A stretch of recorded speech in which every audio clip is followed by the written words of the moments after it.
bird on a tree. I'm just sitting here. I got time. It's clear to see. From up here, the world seems small. We can sit together. It's so beautiful, you and me. We're meant to be in the great outdoors, forever free.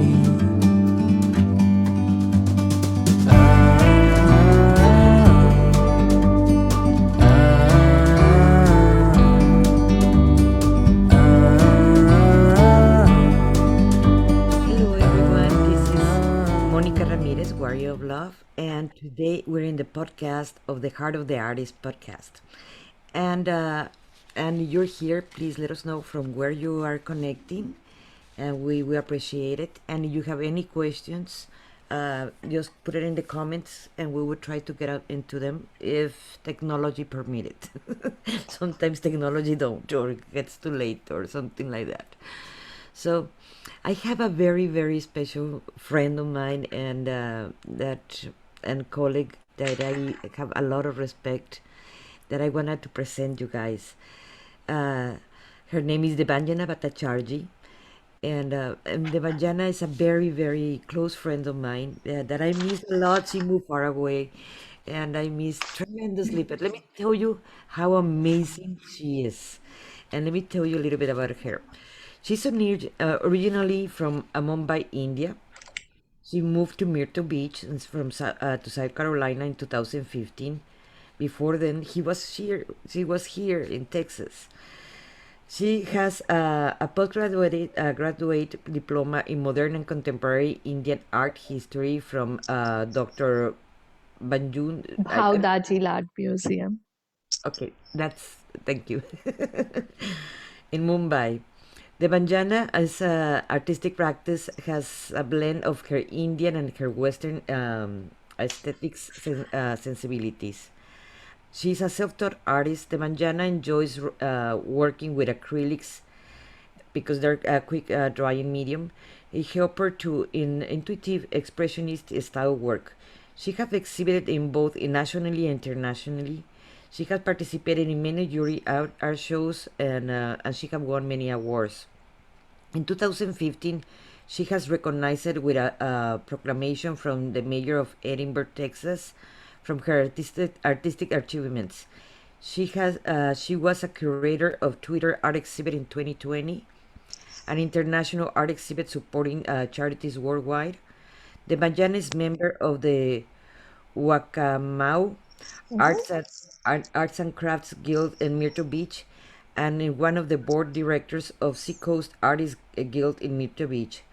Her work has been seen in Seacoast Artist Galleries and William H. Miller Fine Art Studios in Myrtle Beach and a Georgetown Art Gallery in Georgetown.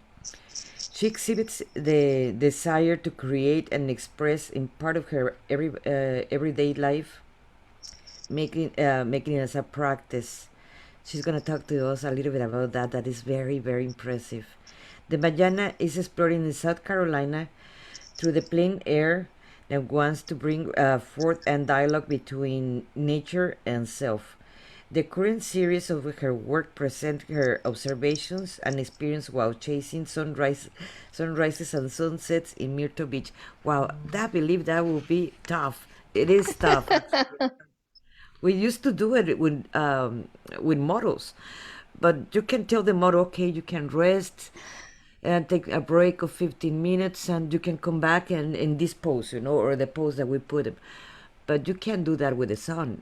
No, the sun just rises. You're there, you see the show, that's it. Otherwise, it's going to be next day. Better be on time. And yeah, that's And the that's same my weather. and the yes, yes, definitely. It's pretty you don't know. There is an excitement and it's a challenge also. But you go in the morning, you drive in the darkness, and then you don't know what color will be present this morning, and that excitement or that thrill I get from that is just amazing. It just I really cannot express whether it's going to be more orange, more yellow, or lavender. Um, which mix of color should I do? Is it going to be magenta or alizarin, or more of which one? So yes, and how the light on the water will sparkle. There's that shimmer there, or no shimmer. Oh, it's going to be a cloudy day. Oh, boom, like no and sun. and you have to learn how to paint way faster. Yes, yes, it is. Definitely it is. But um, anyway, so let me just say thank you, Monica, for inviting me today for in your channel, The Warrior of Love, and thank you very much for having me. Uh, and everybody, like, I know Monica from my days. I've traveled, I lived in many places, but for me art happened when I lived in Texas, Edinburgh, Texas, which is like in Rio de Grande Valley, down south, very close to Mexico. And I used to hear about this artist Monica Ramirez, and I always wondered, like, when will I see her, when will I see her? And then one time I did see her exhibition, but and her works were like brilliant. Like, what a great representation of a women artist, and I always admired her. And well, then I went back to India, and then I came back again, and then boom, I met Monica Ramirez. I don't remember exactly where we met. Was it at Jardin del Arte one time? Because I missed when you were. It was in a local art gallery over here in McAllen. We were exhibiting Oh, together for oh, Frida Kahlo, I believe so. oh, yeah, Frida Kahlo exhibition, right? And Innovations Gallery by, yes, yes, yes. Okay. And there I meet Monica. Hey, Monica, I've been like, I know you, like I don't know you. I said, okay, I know you through your works. Always wanted to meet you. And we just like, we just connected. Boom, boom, boom. Yes. And I think I find. I have some people whom I really I love when they have that cigarette. I don't smoke, I don't drink, yeah. But Monica had that cigarette and smoking away, and that, wow, what a woman, kind of. I don't smoke, I still don't smoke. But yes, That's that's good for how you.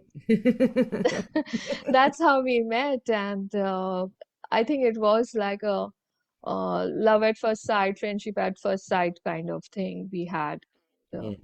Yes, and then we did sculpting together at our favorite artist, Douglas Professor Douglas.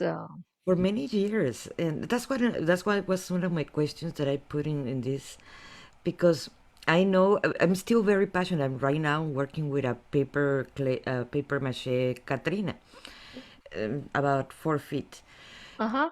because I miss the The feel of, yes, and the 3D sculpture part. Even if I right. like to paint, I miss that, and I know you do. I She's do. amazing in her sculptures. Oh my God, she did amazing work in different medias, but it was really good. And you're doing that over there in Myrtle Beach. You continue. No, so after moving to Myrtle Beach in 2015, I didn't have the opportunity to get into sculpting. So I guess I don't have that kind of studio space, and it was very nice of Professor Douglas Clark to give us at the university, and he had opened the doors for us, and I could just go in, and I missed it. I missed it terribly, but finally I have consoled myself. All right, I should be happy with what I have and what I can do. So my focus became completely painting, studio art. I did it for And 4 years studying sculpture. 4 years. You did 3 years, right? Something like that. It was. no, no, no, I didn't do. I just took that spring semester at University of Texas. Yeah, that's it. And I came out. I did like 7 sculptures, and I worked on.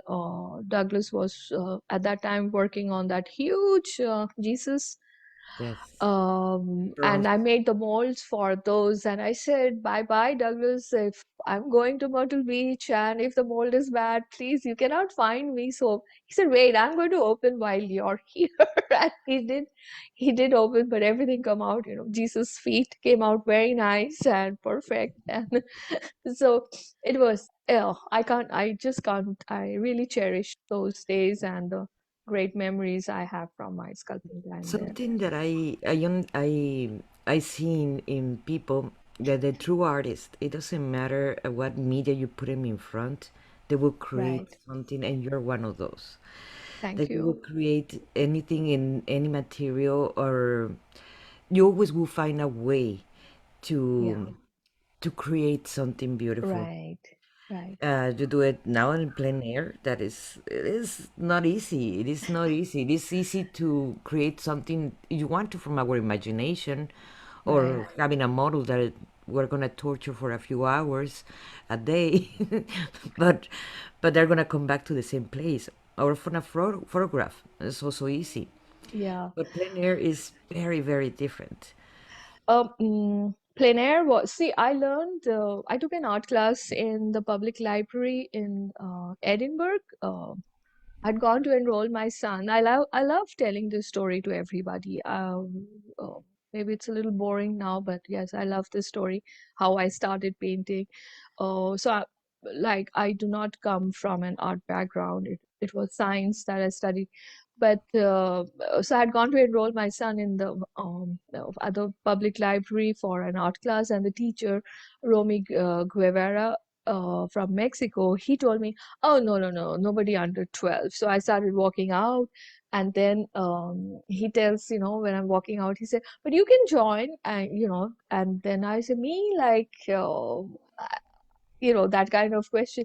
And I said, he gave me, yeah, you come and join the art class. So it took me like 2, 3 days of thinking. And I went back and I said, here I am. And, so I took Kai, my son, and he used to sit in the children's library section, and that's where the class used to take place while I used to sit and paint. And I think we had a 8 weeks long, something like that, art. And Romy was fabulous. Like, Banjana, where is La Luz? La Luz. I'm like, what is La Luz? I don't know La Luz, like, where is the light in your painting? So it was really wonderful. I made I wonderful friends that just time. put a parenthesis, guys. The Banjana do not speak Spanish. We live in a very bilingual area, that is English or Spanish. And that artist, he did not speak English. So I don't know how they communicate then. Yeah, no, Romy did speak English. He did speak, but he used to translate. He used to think Spanish and then perhaps translate.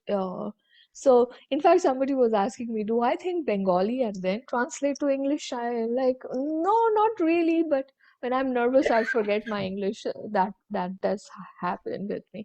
But anyway, so that's how I started, and was another friend there, Imelda, and a very close friend. And once the class finished, we had the city offered us to do a public showing of all our artworks, and so I was one of the student artists, and I painted my first sunset acrylic on canvas, and it was there displayed with all other 20 artists, I guess, student artists. And then this man comes and says, like, how much is that? No, first he asked me many questions. And like, why is he asking? I do not know anything. I only know, just little bit here and there. And this is how I painted.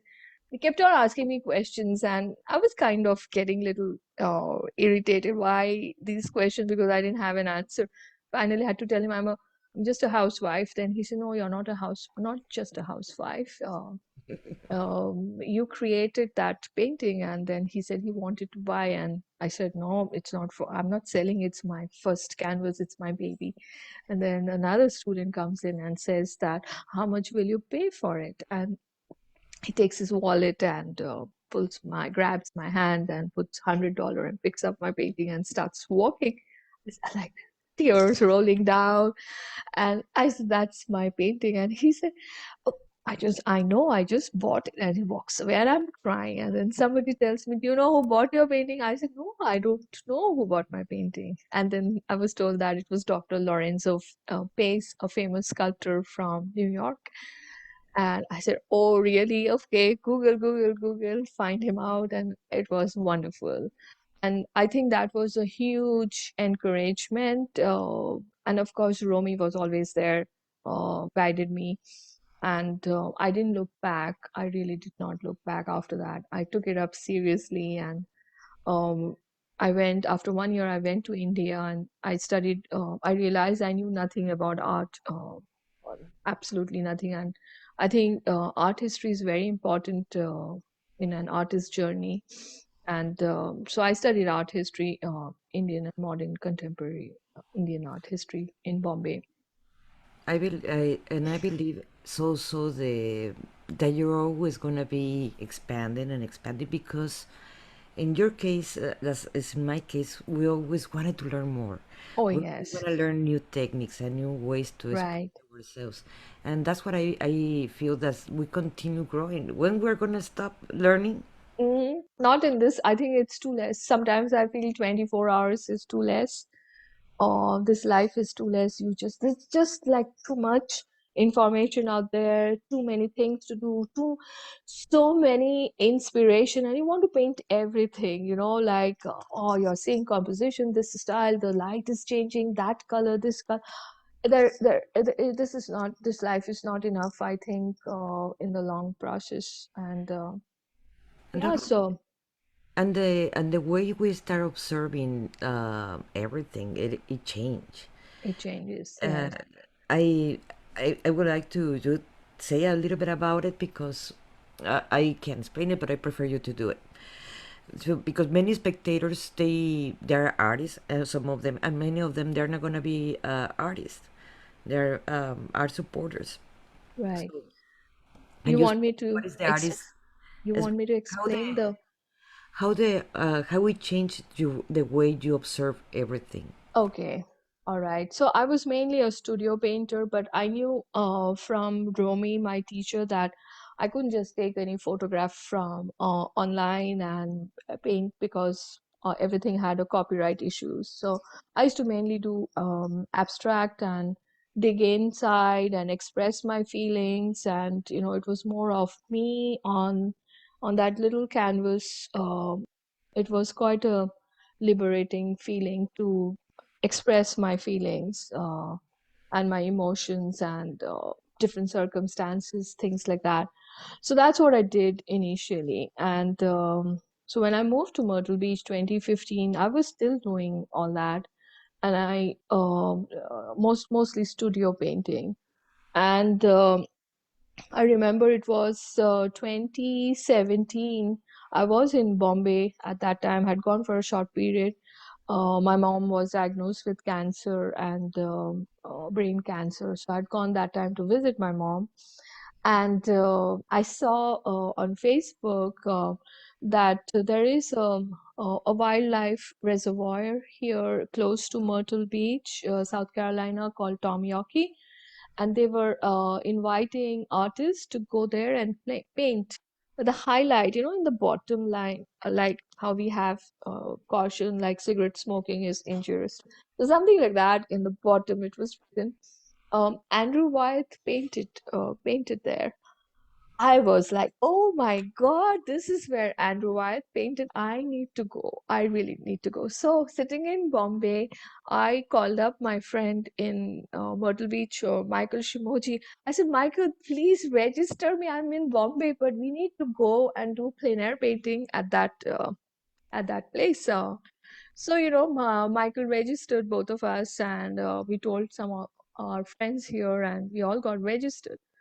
Then I was back after 3 weeks. I was back in Myrtle Beach, and I told Michael, but I don't know how to do plein air painting. It'll be so embarrassing to go out there and stand like I don't know what paint to carry, what brush to carry. I know nothing. So let's practice. So we had very few days to practice, and but we started practicing. I said, show up at 10 o'clock at my. He said, Debanjana, pick up a spot, and I said, okay, I think we'll do the marsh. That will be interesting. Um, so we went there. It was crazy. Michael is telling me, look at the red. I said, where the hell is the red? I don't see. I see only brown and a blue sky. And, that's. And then I said, Michael, what is Michael telling me? It was really that way. The march. It was in spring or summer. It was still like winter going on. So it was very brown, very dull kind of thing. We spent I think 5 hours that morning, and I got nicely, yes, and we started it, and then we started going to that spot every same spot every Tuesday of the month, and in between we did do the Tom Yoki thing, a plein air thing, and it was a horrible painting, but that just because Andrew White painted there, I started. But for one whole year, I preferred to paint at the same spot. That's where Monet is coming in picture, because Monet painted the water lilies, and he used to go. It's a common knowledge. He used to go to the same place and different time of the day. And it is a huge difference. Now I don't see just brown. I see there are just n number of colors there. And let the sun move little bit. Oh my God, the color has changed. The shadow has moved. Clouds, please stay there. Don't move. If my colors, my palette. It's crazy. Yes. So the other thing was, I did plein air. It felt because my mom was sick. I really liked being out in nature. It helped me when she died. So the grieving process, I still miss her, but it helped that time, big time. And then so I started digging into plein air. I kind of liked it because those morning hours when my mom would call me or I would call her, the calls never came. So it was best I get out of the house at that time, so I can just go paint and not. Something that I noticed, that the way of observing life and everything around, when I started focusing more as an artist, that was many years ago, close to 30, 35. I started seeing forms. I started seeing shadows, lights, forms, Shapes. seeing the colors. Right. And later on, as teaching art, like, okay, how many? I used to teach also kids, and I told them, okay, when you see a tree, what green do you see there? How Right. many colors of green do you see Green. in the leaves? Correct. And what else? What other colors beside green do you see in there, or in the clouds, or things like that? And it's just training your eyesight Eyes. Yes. to see more farther away that you can see, that you are used to see. Right. That one year it really helped. I won't say those. I really have a big.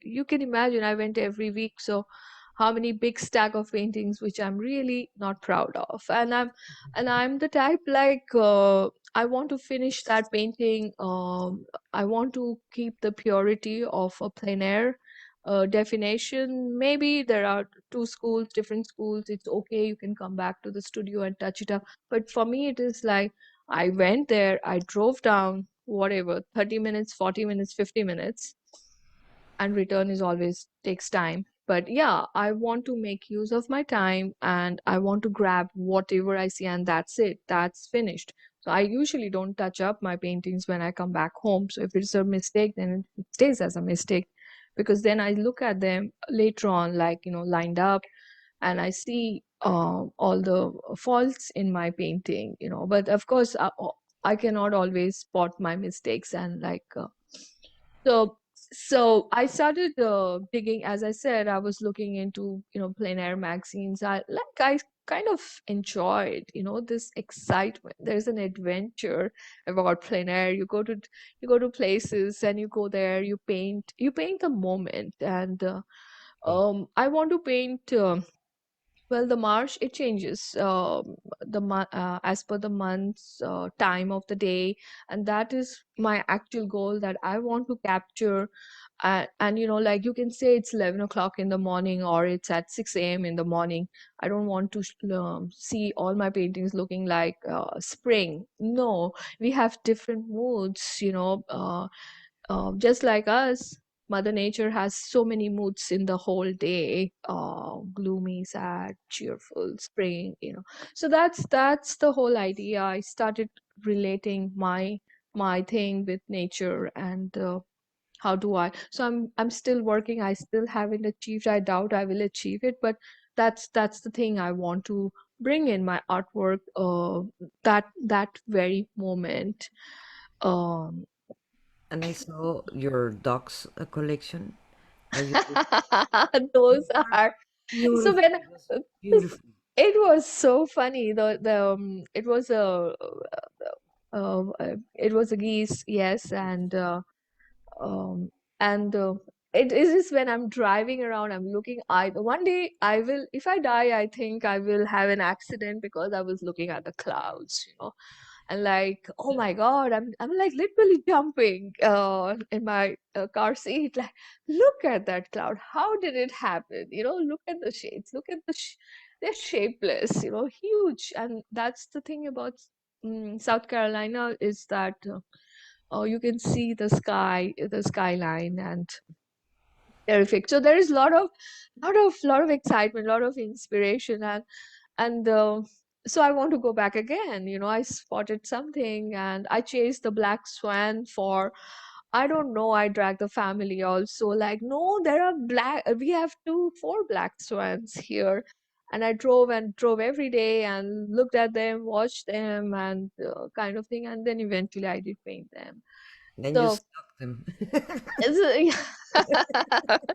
and um, so, as I said, I was trying to get in more into plein air. So the magazine started happening, and I found one artist by the name Roos Schuring. She's a Dutch artist, and she lives in Amsterdam, and she paints sunrises. So I did. And I did listen to her, and whatever little videos online, and I said, this is interesting. How about doing sunrises? And so the idea came from her, because she was doing sunrises. And I realized that those are very quick. You have to be super fast. My hand wasn't fast at that initially. But then there is another artist called Mary Gilkerson. She lives in South Carolina, not in Myrtle Beach. She's from Columbia, and she has a Facebook group. And she would say, in fact, I did do all that, like, just a 5-day thing, open to all. Do a small size painting, 5 by 7, 4 by 6, or whatever size, but don't go for big size. And do a 20 minutes painting or a 15 minutes painting, just for 5 days. So I did all that. In the studio, I practiced myself, literally with a timer on. And I think those small practices, when I went for my sunrises, it did help. Not that my sunrises paintings are all very good or anything, but it's like action happening. You're so focused, you can't look anywhere else. You can't even look directly at the sun, because if the sun goes too up, and it's not good for your eyes, that kind of thing. So it's I remember one time one lady wanted to come and speak to me, and I said, "Sorry, I cannot talk to you. Look at the sun. It's going up, and I'm sorry, I cannot." I was kind of rude. I felt very bad, and but I had to tell her, because you need to focus, you don't, the sun really doesn't give you much time. Like uh, some of the paintings of the Banjana, I'm gonna be putting it in the when I edit it. I'm gonna put three of her paintings, but she have some of her artwork is behind her. Guys, I hope you can appreciate yeah. Let me pull one closer. Okay, just give me a second. because they are really really good. Can you see this? Put it So there. is it okay? Yes, All there. right. The light isn't good. I don't do any more nighttime painting. So this was done on December 14th, on my birthday last year. And this, I thought, I will be greeted by the sun, my birthday sunrise. There was no sun. There were perhaps, it was just me on the beach, and I think about more than, I don't know what birds they are, maybe seagulls, but there were 200 plus perhaps seagulls, and that's it. I really freaked out, and I wanted to do a quick painting and just get out from there. So that was the painting I did on my birthday last year. That is But good. thank you. The Banjana. Uh, When do you start painting? How many years you been painting? I started in 2011. I completed 10 years from when I started at Edinburgh. Yes, it's I this August I completed 10 years in this journey, art journey. Yeah. And I also, you don't paint in oils anymore. Yes, I do paint in oils. So the first year of my sunrise paintings, when I started the marsh painting, I was doing oils and I used the water soluble one, but I really didn't like it. And eventually I found open acrylics. My friend William H. Miller introduced me to that.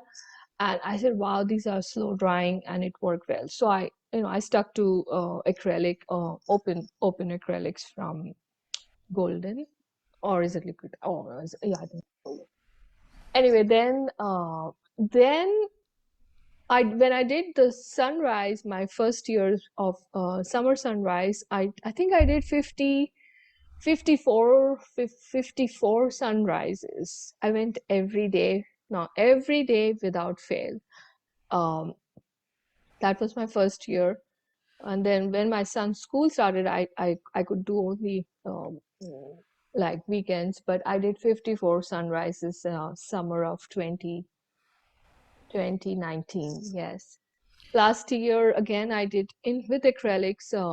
I think I did around 47 sunrises. So yes, I used to wake up at 5 in the morning. My bag is set, packed the previous night, and keep it right next to the garage door. So it's like my school bag is ready, and I just wake up, but I need my cup of tea, which I drink while driving. And I'm looking at the sky while driving. It's an 18 minutes drive with parking. I have to be very accurate till the last second because the sun will not wait for me. So, yeah, and but this year, I said I'm going to try with oils. It was so much easier. I struggled with acrylic, and but But maybe I don't it know. was I don't like the water soluble oils. I have some. no, I don't use the waters. I use Gamlin. Yeah, I and prefer or oils or acrylics or pastels or whatever. But yeah, a lot of people enjoy water soluble one. I did not. I did what happened was I got an offer to be a guest artist in a gallery in North Carolina in a place called Oriental, and they wanted 20 paintings. So it was a lot of thinking because 20 paintings, I wanted to create a story.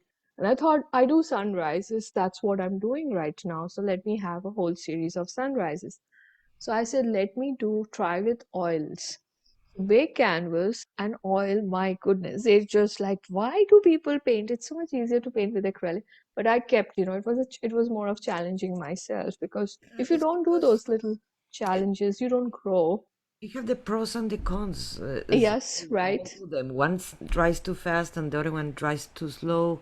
And I don't know. I used to paint more with acrylics, and now I'm more a oil person. But oil. I But think I the rich color, the richness with oil, and it really reflects very well when I use it, especially for my sunrise paintings. You learn a lot of things. Like I learned color mixing and things like that. And I know, oh, okay, if the water is that green, I know this alizarin, viridian, this, you know, like um, I learned those. I learned color mixing basically. So this summer I did my plein air. I couldn't do many. My son's school opened, and I could not. I think, but I still managed to do 20 or 23 of sunrises, but all in oil.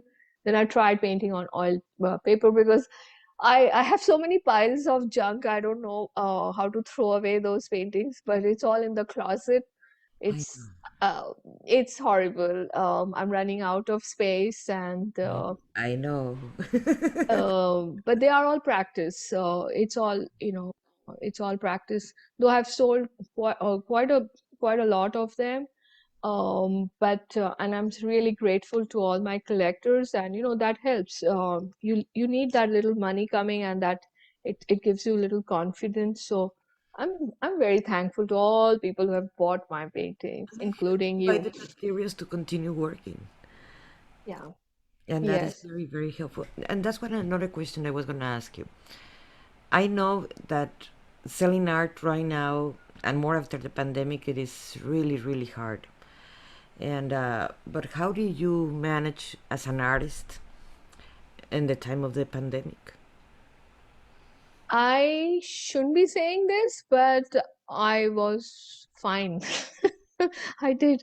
I had that's what I said. I'm so grateful to my collectors. I had sales, which helped me to go to the shop and just or go online, Jerry's Art Drama, and then just buy some more paints. And but then I found ways also, like I shifted from I did quite a few paintings on paper.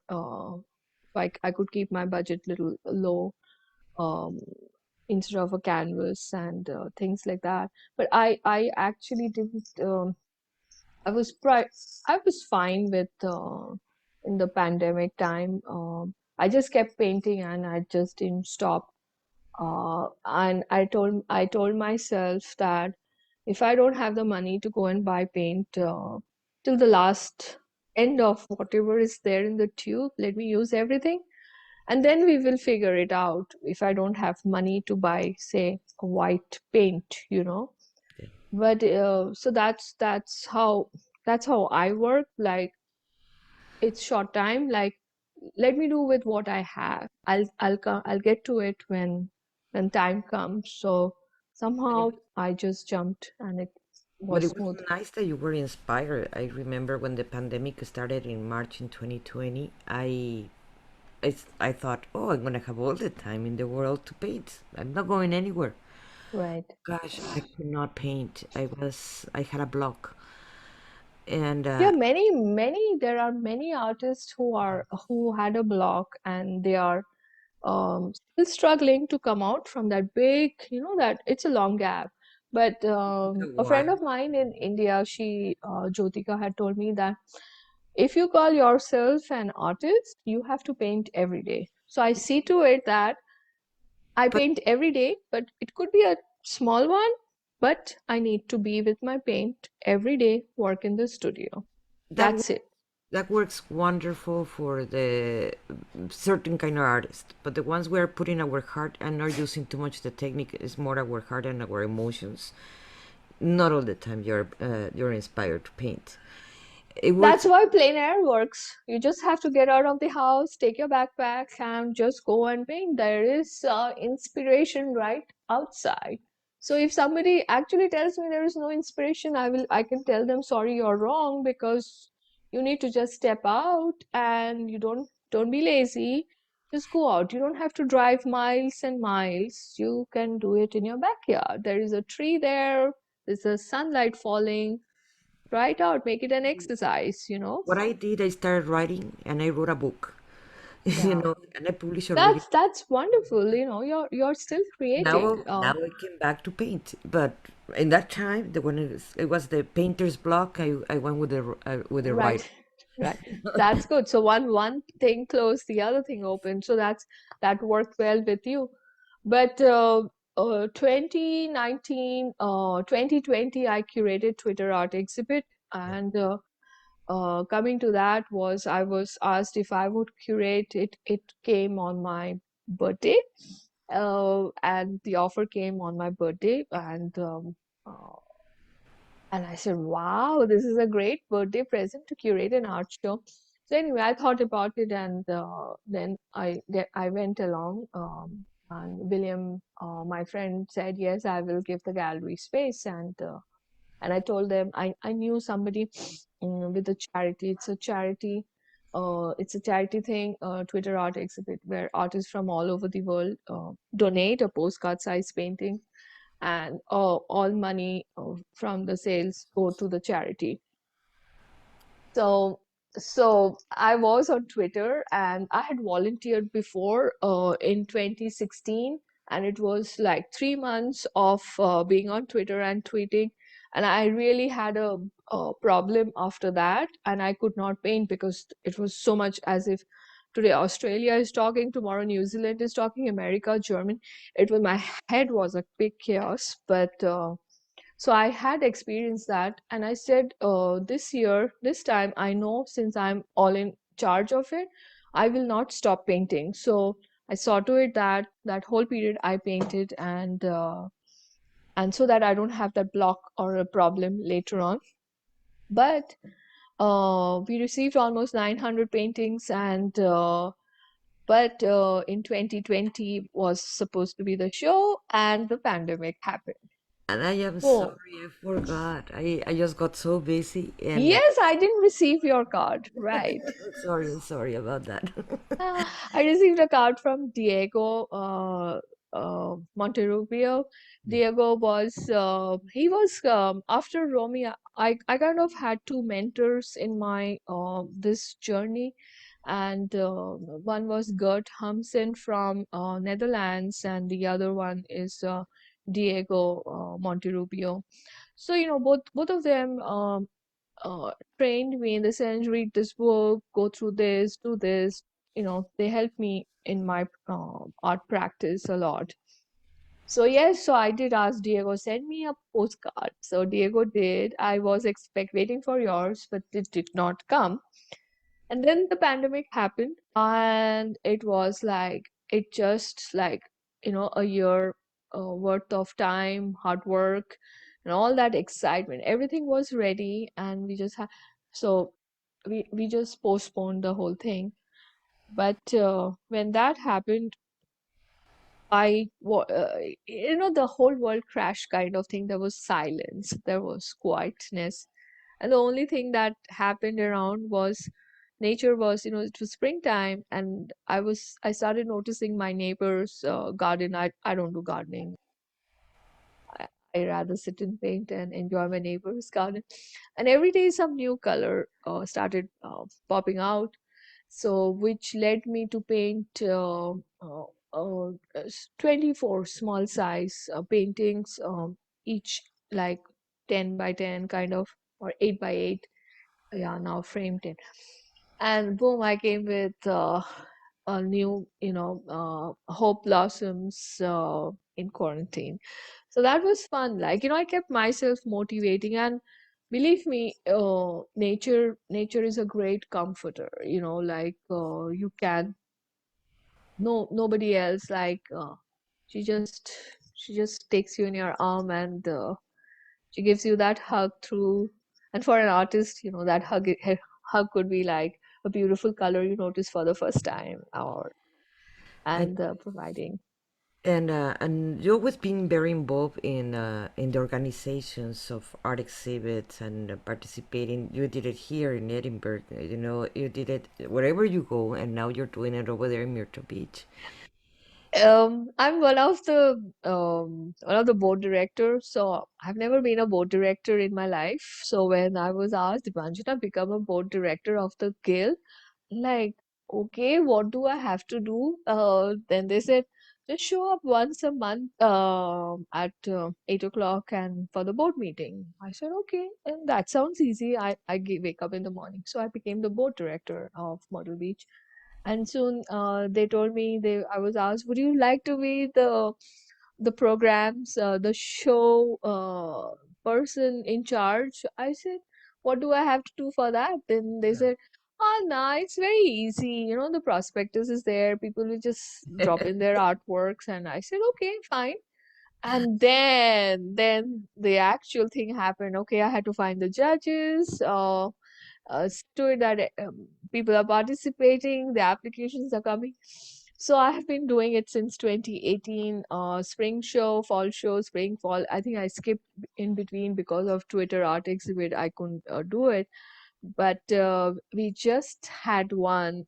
It's still going on, the fall show for Seacoast Artist Guild. And usually I do not participate, but I was rejected from the local guilds. Another guild, we have two guilds here. One is Seacoast Artist Guild, and another one was Wakamau Arts and Crafts Guild. And early this year, I got rejected from that show. But I could not paint for 1 month. It just hit me very bad. It was like acute depression. I just could not pick up my brush. I was like, since 2015, I got juried in every year, and this year I got all three paintings reject, reject, reject. I could not take it. But so I wanted to participate for this show, and I said, it feels a little weird because I'm the coordinator and I myself participating, but the president told me, just go ahead and participate. You know, it's fine. Just don't bother about those things. So I Williams participated and I got second place. William says that you do a good job.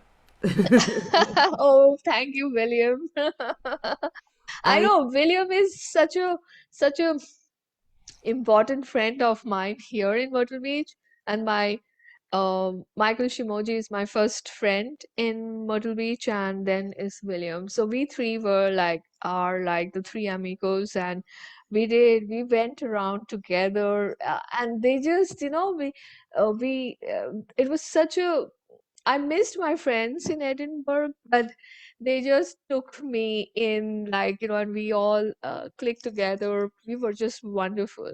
So William is always there, and we talk.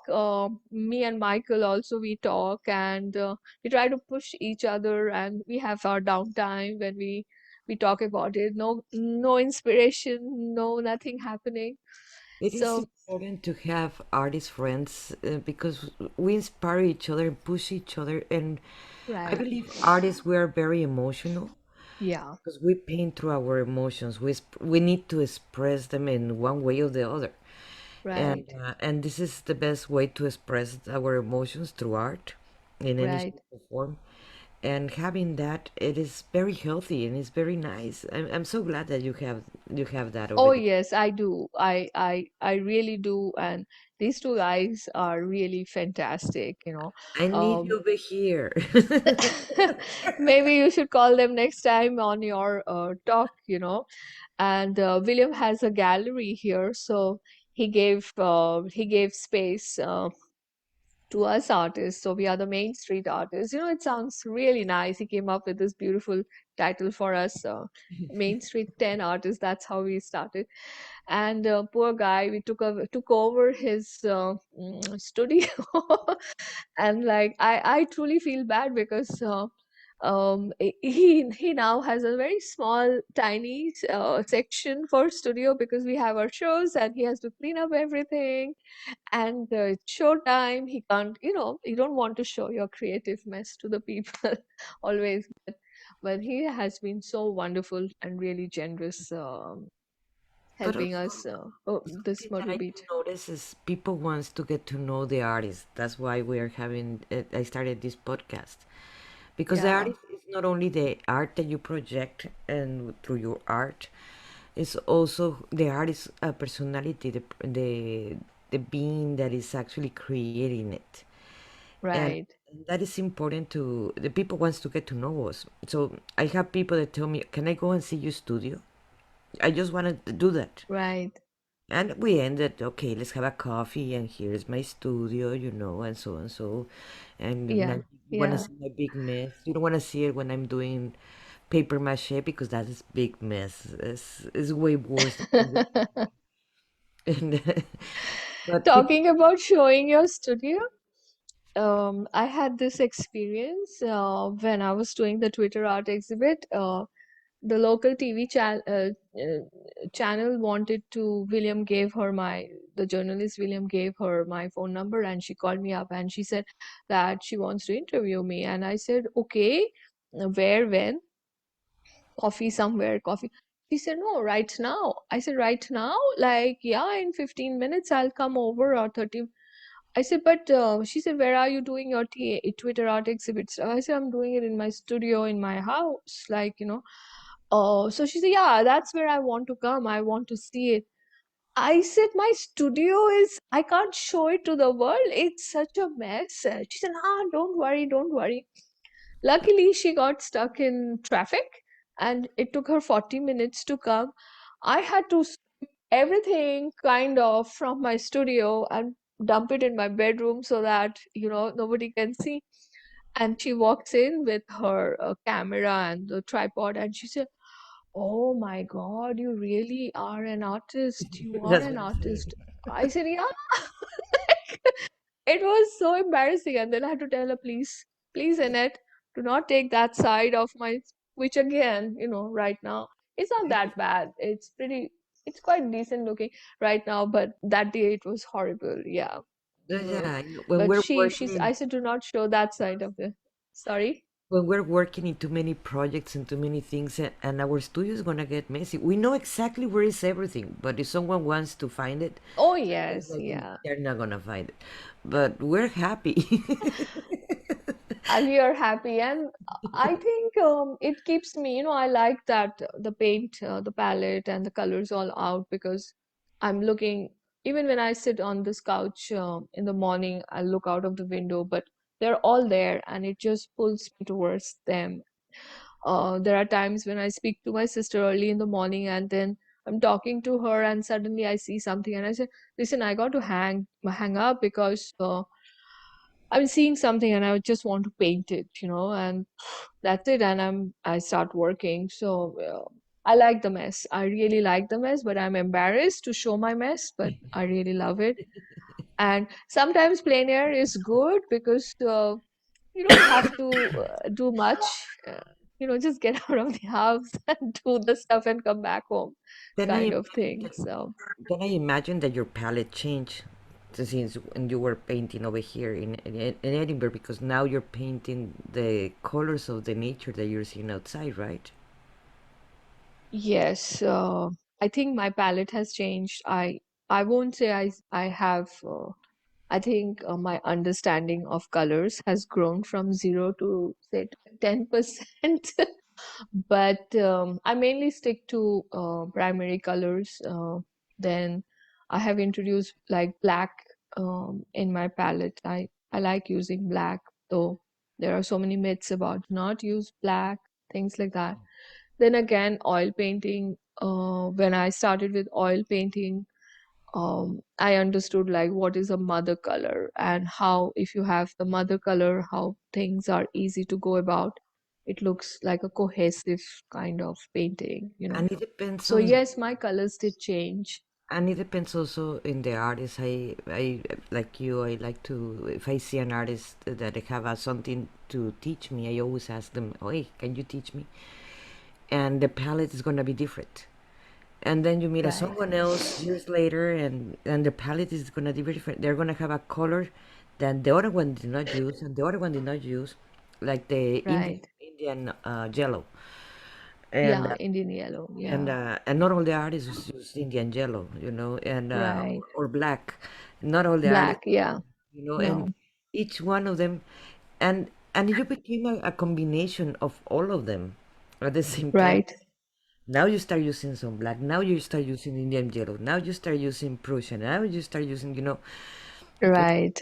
you start combining everything that you have learning. And I believe, what do you think about the artists that they have the diploma as from college?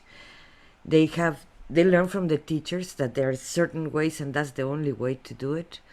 Right. And but they don't have the experience that you've been having for 10 years.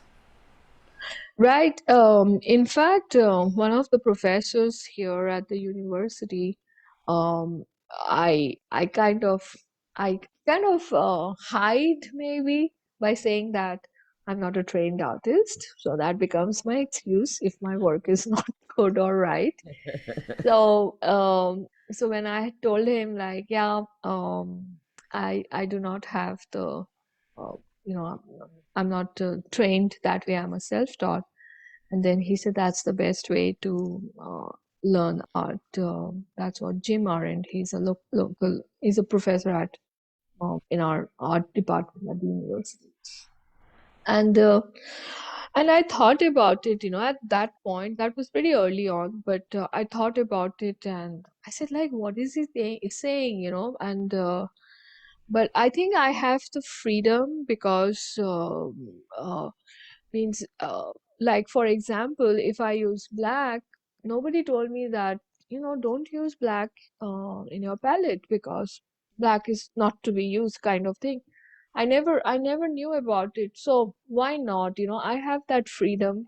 So those are very small things, like which doesn't hold you back. You don't have that restriction because but I think it's always good to get educated in art and be trained. I think it's there will be always between there will be a difference between a trained person who went to an art school and a non-art school person. The work will be different, but I think art school is very important. And in your journey, yeah, it will be, to break away, it may take a few years, but if you are at it, you can, it's all in the brain, how you train your brain. So It is if very limiting because they're too many. It is good to know the rules so you can know how to break them. yes, yes, But it is very limiting at the same time. I've been called you're an outside artist, and right, the ones they study the degree is like or masters or doctors, and they're the inside artists. That's how they. right. This is differentiate, and I got what that means. Yes, but I've been doing it for 40 years, and I exhibit all around the world, and you only exhibit locally. It's Yeah. like so. It is I very. mean, I think trained artists, like, they already have a head start. That's how I look at them. So all you have to do is just use it. You have to go.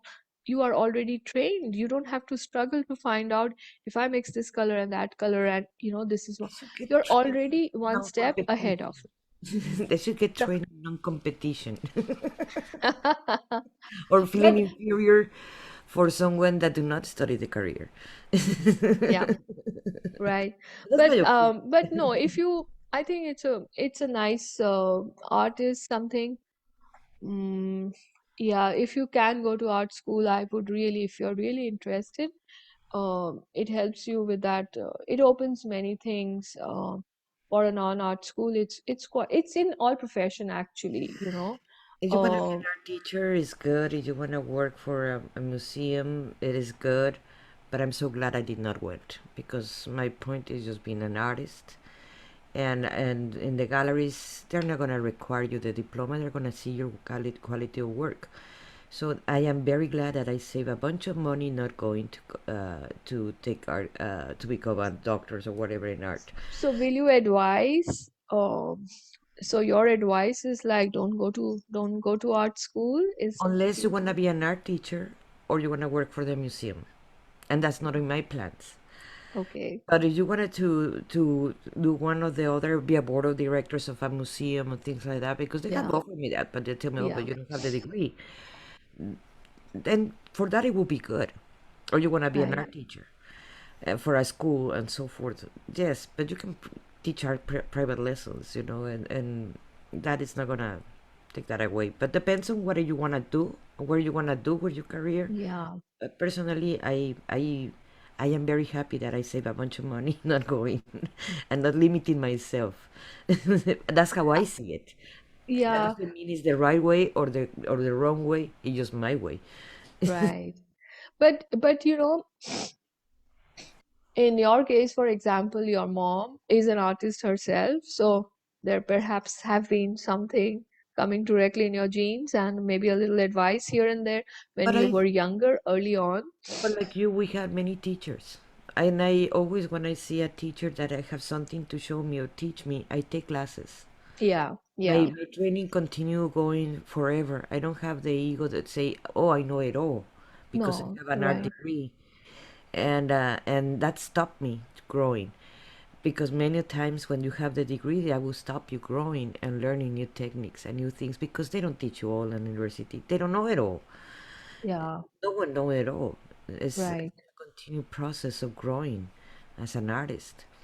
Yes, but I definitely agree that whether you're trained or trained from an art school or not trained in an art school, in this art career, if you have taken, if the goal in your life is to be an artist, a painter, um, at different points in this journey, the artist should take a workshop of from perhaps an artist they admire, like whose work they I think it's very important. It may not be like every month or something like that, but maybe every 3 years you take a workshop from somebody because you need that growth. You want to progress. Sometimes you just get stagnant at that. Yes, it gets stagnant So, and boring. You lost you yeah, s- you stop growing at the same time. yes, you stop growing. So you need that. Um, for example, I recently I went to a plein air festival. So I started attending plein air festivals, but I did only one last year in Blowing Rock. It was by chance. It was supposed to be a holiday trip, and I found out, oh, there's a plein air festival. I said, oh, okay, very last minute. So I filled up all. And so they were. I took away the car, and they were just stuck in the hotel room. Those 4 days. Shubhajit and uh, Shantanu, my son Kai, and I really liked it, and I abandoned them, of course, and then there was no sightseeing done, no nothing, and I just painted and it was a great trip, blah blah blah. So this year I did go. I went alone, and the person who was the judge, and I felt I didn't win any prize. I like winning prizes. I love getting ribbons. Recognition. Yes, I do that. Beautiful. I think it's. I think everybody likes that. Sorry. We're about to finish. Do you Yeah. have anything else to say or to add to our conversation? I would just say that don't wait for inspiration. Inspiration is everywhere, all around you. So don't let those blocks coming into your head. Keep painting, and if not, nothing. Just go step out and breathe and paint whatever you see. It helps. Thank you, Debanjana, and thank you so much to be with us. And And thanks a lot for having me. And I really enjoyed talking to you. And it was it my was wonderful. pleasure. Yeah. Let me announce what we're having tomorrow. Tomorrow we have in Soul Talk podcast, we have William Osimoloy. He's a multidimensional energy healer, and he will be doing a healing for the collective at 7 o'clock Central Time. And the next week, in the Heart of the Artist Talk at 6 p.m., we have Rick Finis Manso. He's a songwriter, a singer-songwriter, and that is going to be at 6 p.m. in Central Time. And right now, I am launching the mini class How to Raise Your Standards in a Relationship and Walk Away from Mr. Wrong. That starts that starts in October 20, 21 and 22, and the cost is only $30 for those 3 days. and you want more information, send me a private message. And remember, guys, that this podcast survives from your donations. We appreciate all your help we receive, and I will put in the comments the PayPal, so like that for anyone that wants to do any donations. And I want to thank everybody that is listening right now or seeing the replay. I really appreciate everybody. And Debanjana, I adore you and miss you tremendous, my friend. Sometimes you need to Thank go you. Yeah, I miss you too. Yes. and take a step back to see the truth around you. From a distance you can tell